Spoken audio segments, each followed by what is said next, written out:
Cette émission est rendue possible grâce à la famille des partenaires de l'Église de la Victoire.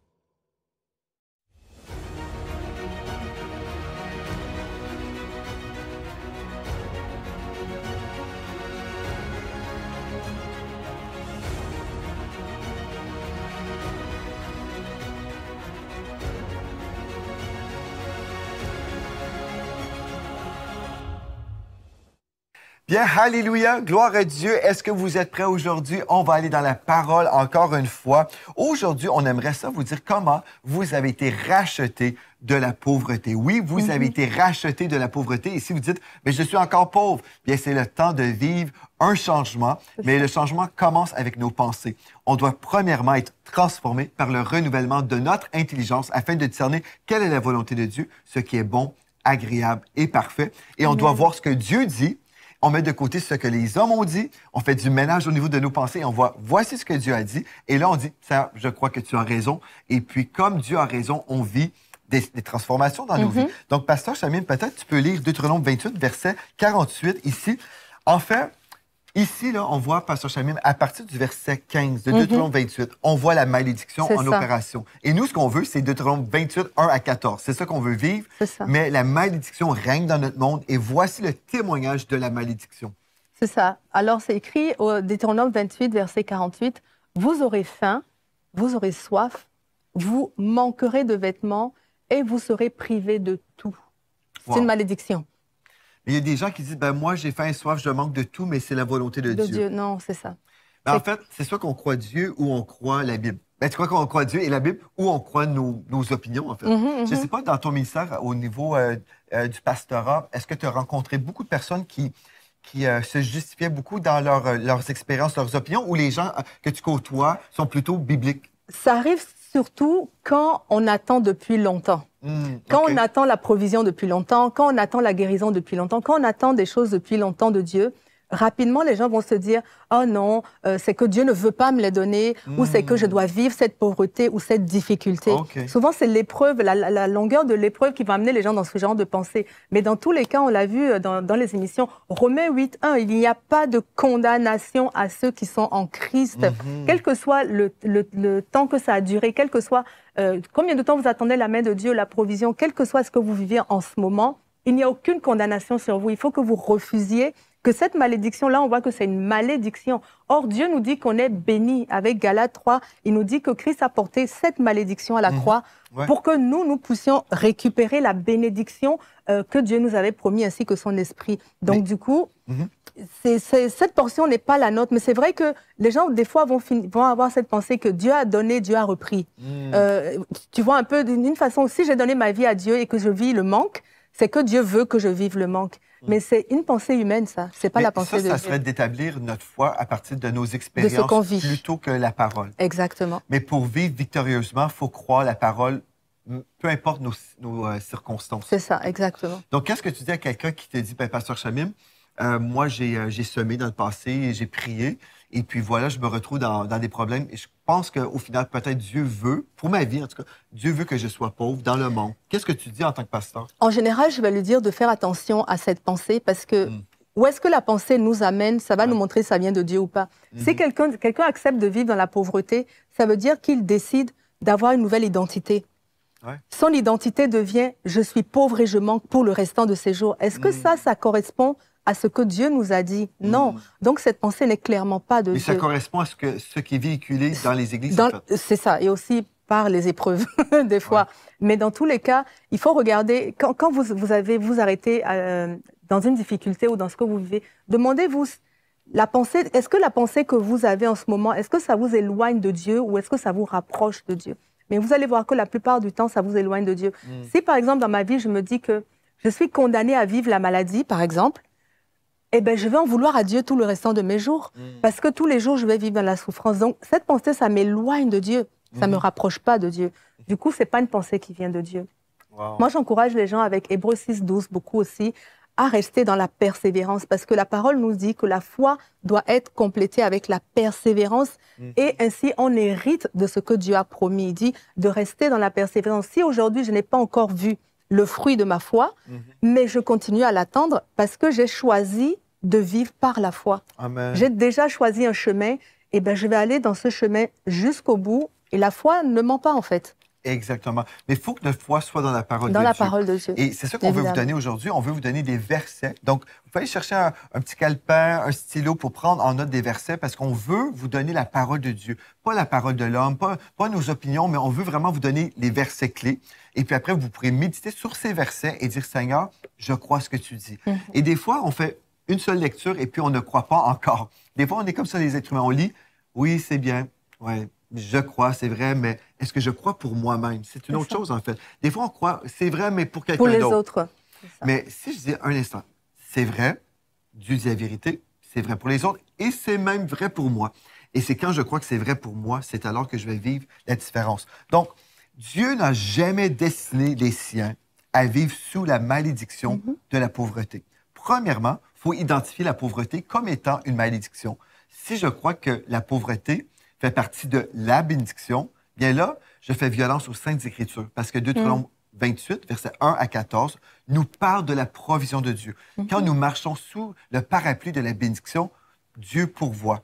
Mais si on est dans le manque, constamment, on vit dans le manque, on n'a pas assez, le texte dit, vous aurez faim et soif, vous manquerez de tout, vous manquerez de vêtements. Et vous serez privés de tout. Si on accepte ça comme étant la bénédiction, ceci veut dire qu'on ne croit pas. En fait, on croit notre pensée plutôt que la pensée de Dieu.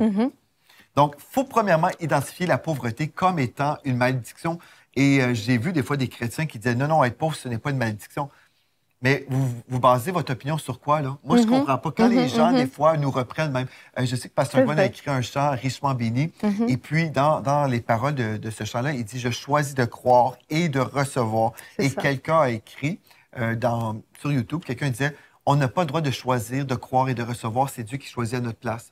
Et tout de suite, j'ai pensé à Deutéronome 30, verset 19. Choisis la vie. Choisis, j'ai placé devant toi la vie et la mort, la malédiction et la bénédiction. Choisis la vie afin que tu vives, toi et ta postérité. Et puis, notre équipe a simplement mis la référence biblique et la personne a cessé de commenter. Mais parce qu'on croit des opinions. Mais qu'est-ce que je vais faire? Élever mon opinion ou croire la Bible? Donc, la Bible me dit que la malédiction, en fait, que le manque, ça fait partie de la malédiction. Donc, premièrement, il faut commencer là. Il faut dire, OK, Seigneur, je vais abandonner mon opinion, ma pensée. Je vais juste dire, OK, c'est ça que tu dis? C'est ça que je vais croire. OK. Maintenant, Dieu n'a pas destiné les siens à vivre dans la pauvreté. Et dans Genèse, verset 2, verset 16, Genèse 2, 16, nous lisons, « L'Éternel Dieu donna cet ordre à l'homme. Tu pourras manger de tous les arbres du jardin. » Dieu n'a pas dit, je te donne un arbre et tu peux manger uniquement de cet arbre-là. En fait, il y avait un arbre qui était défendu.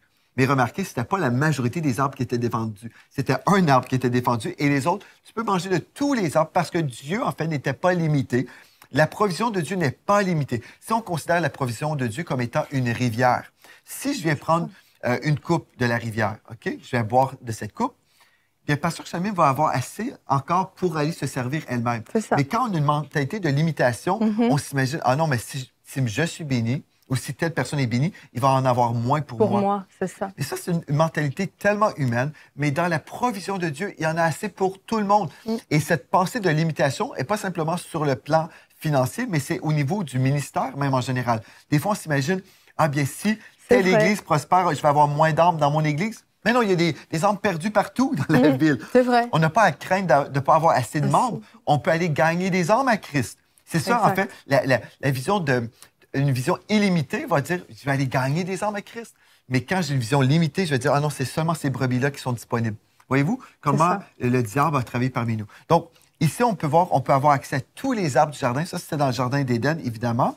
Mais aujourd'hui, on peut aller dans le psaume 23, premier verset. On l'a déjà cité dans d'autres sessions. « L'Éternel est mon berger, je ne manquerai de rien. » Mais dans le psaume 37, je vais te laisser lire, Pasteur Chamine. Le psaume 37, au verset 25, ce texte-là, c'est tellement beau à lire. Oui, un des plus beaux. « J'ai été jeune, j'ai vieilli, et je n'ai point vu, je n'ai jamais vu le juste abandonné, ni sa postérité mendier son pain. » C'est le roi David qui le disait.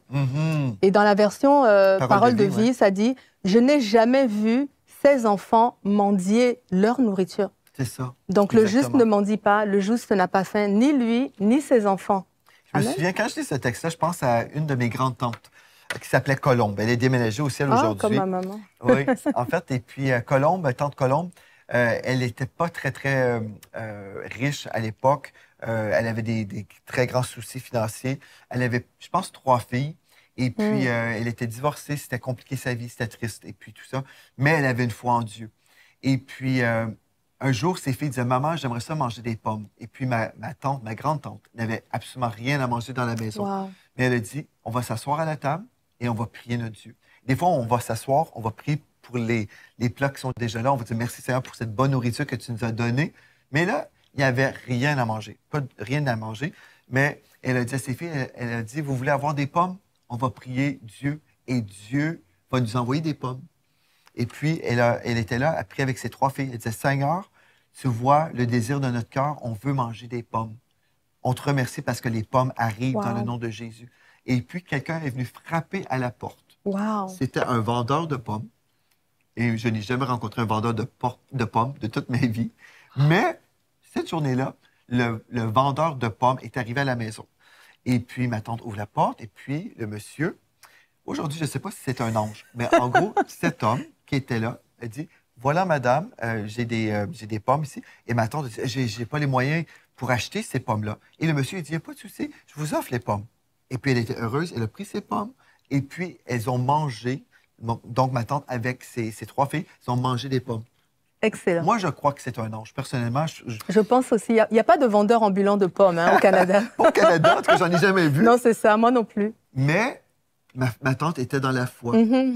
J'ai été jeune, j'ai vieilli, je n'ai point vu le juste abandonné. Oui, ce qui est intéressant, c'est que aussi il dit ça sur toute la durée de sa vie. Amen. Ça veut dire que Dieu a été fidèle. Il n'a jamais vu, il n'y a eu aucune occasion où il a vu le juste être abandonné, ni ses enfants être abandonnés, mendier leur pain. Donc vraiment, le manque, clairement, n'est pas dans la volonté de Dieu. Amen. Et quand on découvre le cœur de Dieu, on pense au Seigneur Jésus. Dans Luc, chapitre 4, verset 18, en fait, non seulement Dieu n'a jamais prévu que sa création serait dans la pauvreté. C'est ça. Ce n'était jamais le cœur de Dieu. Quand on considère le cœur de notre Père, il a créé Adam et Ève dans un beau jardin.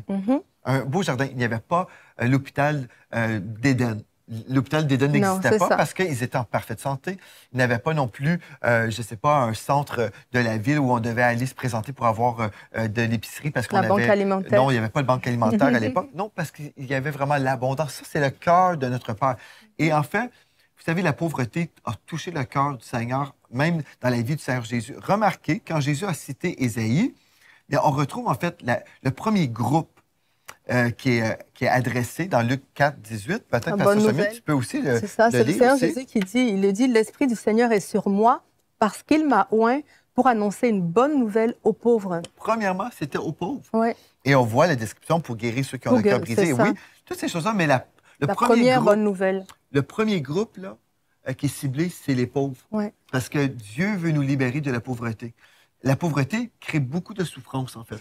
Oui, et c'est aussi une des malédictions une des premières malédictions qui est entrée sur la terre après le péché, c'est que la terre a été maudite. Oui. Elle n'a plus produit le fruit qu'elle devait produire, ni l'abondance qu'elle devait produire. Et c'est aussi une des premières choses que Jésus est venu renverser lorsqu'il est venu sur la terre.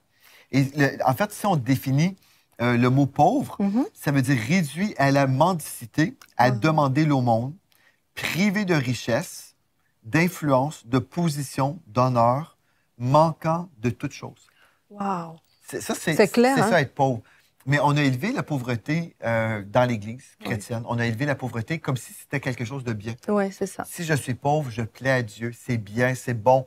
Et on a même fait des vœux de pauvreté.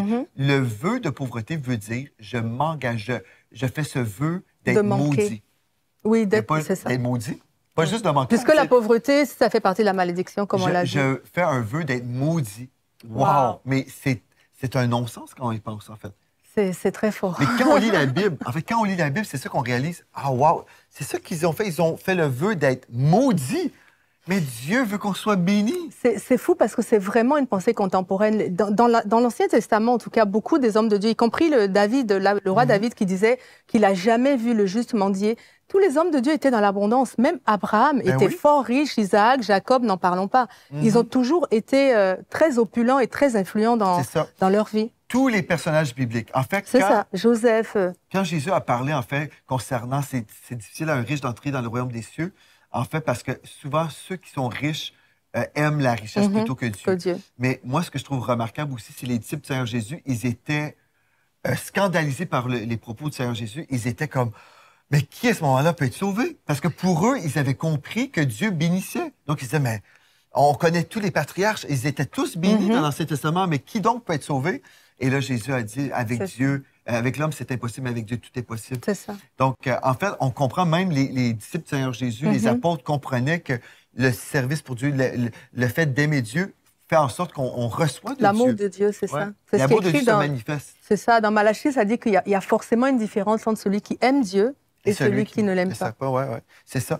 Si on va dans Jean 10, ben en fait, on va lire Luc 18 au complet. Je vais lire ici. Là.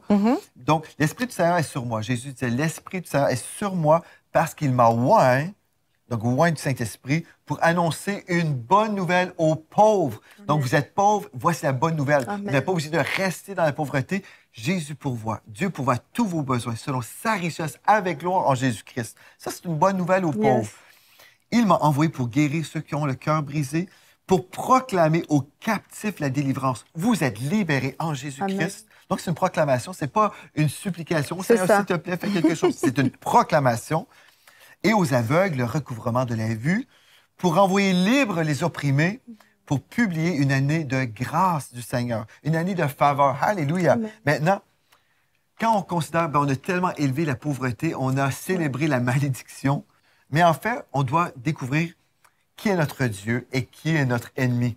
Et dans Jean 10, Pasteur Chamim, je te laisse le lire si tu veux. C'est le Seigneur Jésus qui le dit. Il dit, « Le voleur ne vient que pour dérober, égorger et détruire. Mais moi, je suis venu afin que mes brebis aient la vie et qu'elles soient dans l'abondance. Amen. Ça, c'est le cœur de Jésus.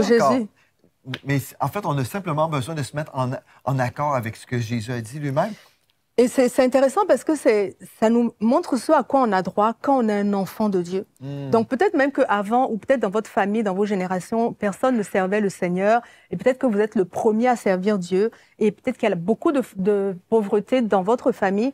Mais là, Jésus dit qu'il est oint pour apporter une bonne nouvelle, et il dit que lui, il vient pour que vous soyez dans l'abondance. Donc quand vous êtes un enfant de Dieu, quand vous avez choisi Jésus, l'abondance, normalement, vient avec ce choix-là.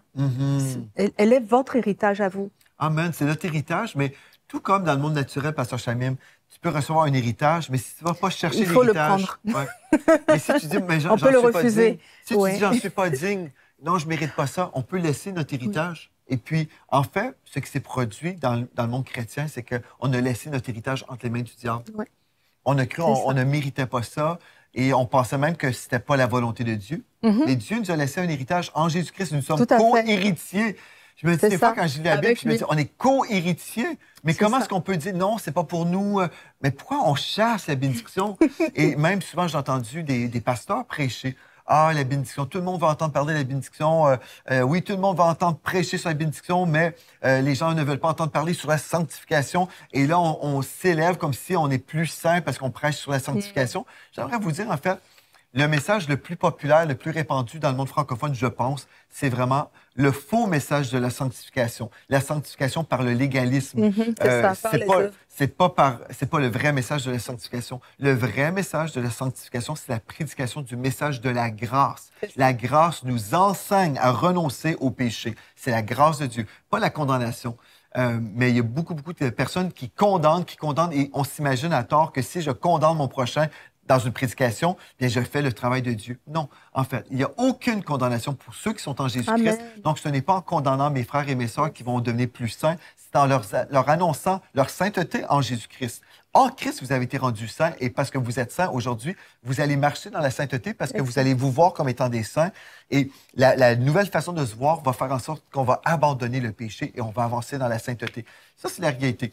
Mais le message de la bénédiction, je l'ai déjà dit, c'est le message le plus contesté dans l'Église chrétienne francophone. Pourquoi? Bien, parce qu'on ne l'a pas compris. On n'a pas entendu. Je me souviens une fois, Pasteur Chamim, j'étais un invité dans un ralliement d'église, d'une association d'églises. Et puis, je pense qu'il y avait peut-être une trentaine d'églises dans ce ralliement-là. Et puis, après mon partage, je me suis retrouvé avec des pasteurs. On était autour d'une table. Et puis, là, j'entendais les discours. Et puis, les pasteurs ne me connaissaient sûrement pas très, très bien parce qu'ils parlaient contre ceux qui prêchaient sur la bénédiction. Ah. Et puis, j'entendais tout le monde. J'écoutais tout le monde. Là. Ils passaient leurs remarques. Oui, eux, ils prêchent ceci, ils prêchent cela. Et puis, j'écoutais, puis j'étais comme... J'écoutais.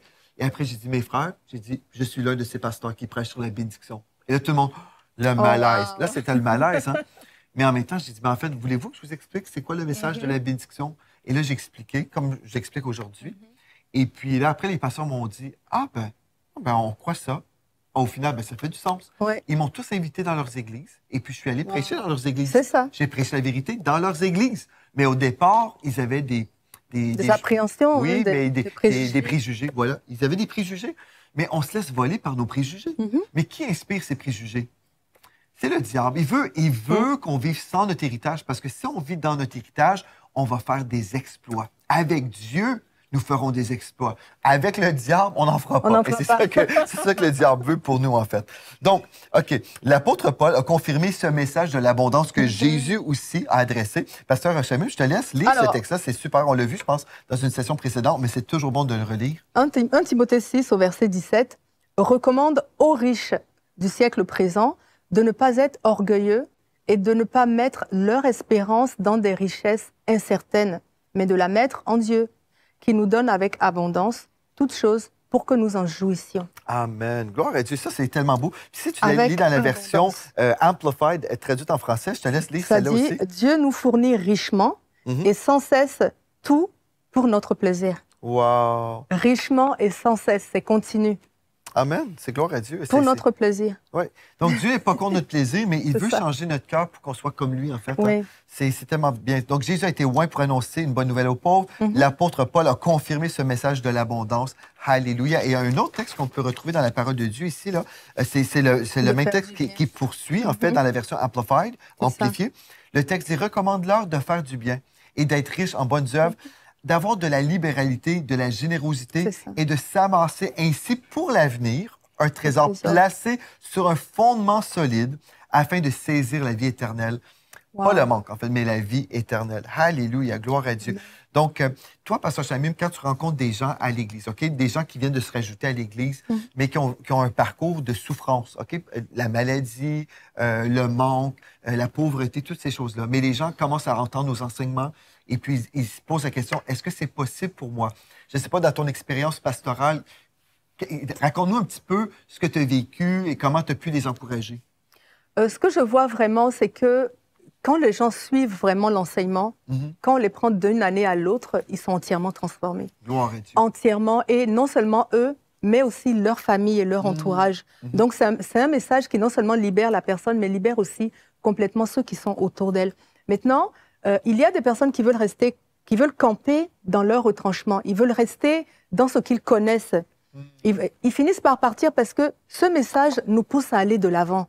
En fait, le message que Dieu est en train de nous donner ici sur le fait qu'il est le Dieu de notre capacité, il est le Dieu de notre abondance, ça nous pousse à désirer plus pour le Seigneur. Ça nous pousse à aller de l'avant. Mais est-ce qu'on veut vraiment aller de l'avant? C'est la question. Est-ce qu'en tant qu'enfant de Dieu, est-ce qu'en tant que chrétien, vous voulez faire la différence dans votre génération? Est-ce que vous voulez donner plus, œuvrer plus, contribuer plus? Si vous le voulez, ce message est clairement pour vous. Mais pour des gens qui veulent plutôt juste retenir, garder, rester dans ce qu'ils ont, c'est sûr que ce message-là, ça ne va pas les amener nulle part. Mais le Seigneur a apporté, il y a 2000 ans, ce message de bénédiction avec lui, ce message clairement de prospérité, puisqu'il dit qu'il est venu pour nous donner la vie et nous donner la vie abondante. La vie abondante, c'est la vie prospère. La prospérité, c'est une abondance continue. Dans 3 Jean 2, nous disons, bien-aimé, je souhaite que tu prospères et sois en bonne santé comme prospère l'état de ton âme. À tous égards. Mais c'est au même niveau que notre âme va prospérer, nos pensées. Notre âme, c'est notre pensée, notre volonté et nos émotions. Donc, bien-aimé, je souhaite que tu prospères et sois en bonne santé comme prospère, au même niveau que ton âme prospère. Donc, si je ne prospère pas dans mes pensées, je ne peux pas prospérer dans mon corps ni dans mon portefeuille à aucun niveau. Mais en fait, c'est ça. Hein. Ce que tu dis, c'est vraiment vrai.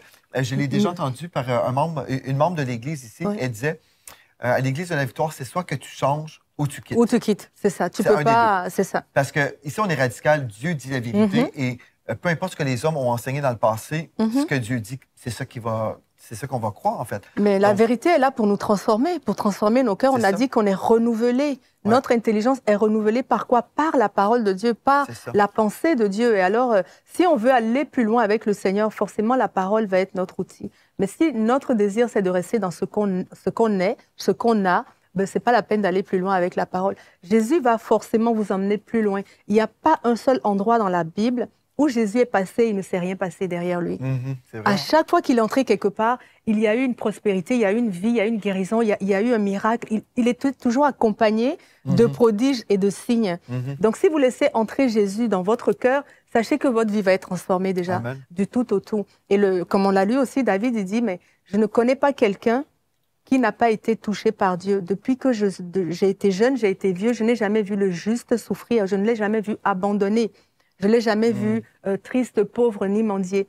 Donc, c'est pas, si vous êtes avec Dieu, normalement, la pauvreté ne doit pas être avec vous.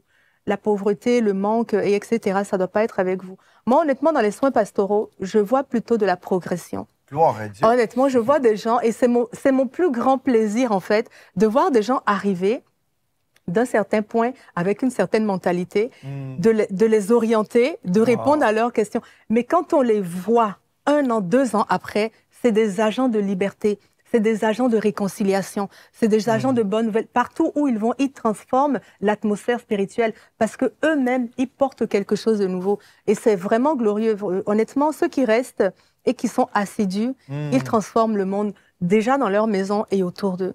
Vraiment. C'est glorieux. Mais moi, j'aime ça entendre ça. Des vies transformées. C'est pour ça qu'on est là et c'est pour ça qu'on est avec vous aujourd'hui. C'est justement pour vous partager la vérité de la parole de Dieu. Si vous avez pris des notes, des versets, vous pouvez dire, ben, voici ce que Dieu dit. J'ouvre ma Bible. Je n'ai pas à contester Dieu. Dieu l'a dit. C'est ça que je crois. C'est ça que je reçois. Alléluia. Et c'est ça que je vais expérimenter demain et après-demain. Et mes enfants vont vivre la même chose. Gloire à Dieu parce qu'on croit la parole de Dieu, pas la parole de l'homme. Alléluia. Gloire à Dieu. Bien, je crois que nous avons été bénis dans cette session et on veut vous remercier d'avoir été là. Alléluia. Vous êtes bénis par les messages révolutionnaires de l'Église de la Victoire. Prenez part à cette œuvre qui transforme des milliers de foyers en visitant dès aujourd'hui semer.ca. Devenez un partenaire mensuel ou un bâtisseur ou paramétrez vos dons de façon automatique en toute discrétion et sécurité. 100% de ce que vous semez sert à annoncer l'Évangile. Merci de croire avec nous. Semer.ca